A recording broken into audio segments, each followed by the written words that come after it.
Okay, what's up mga master? Check natin ang ating off-grid solar setup.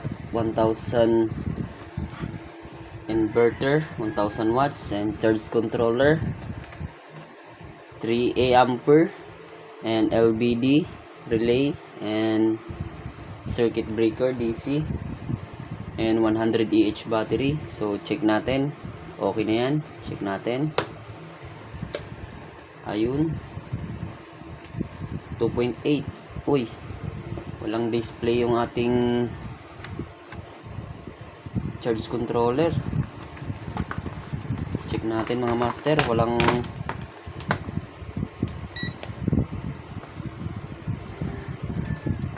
display ang ating charge controller. Ano kaya nangyari dito? Check natin ang DC output nya sa battery muna.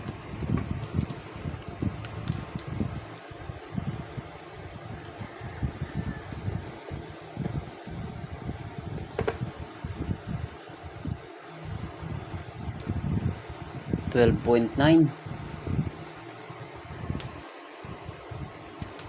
ang galing sa battery. So dito sa taas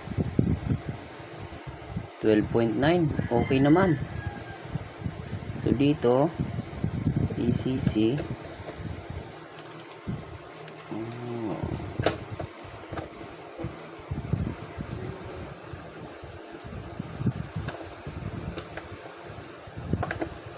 12.9, okay rin. Bakit walang display?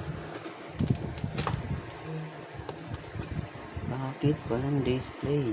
O natin, baka kailangan pa i-on. Tama ba ito? Wala.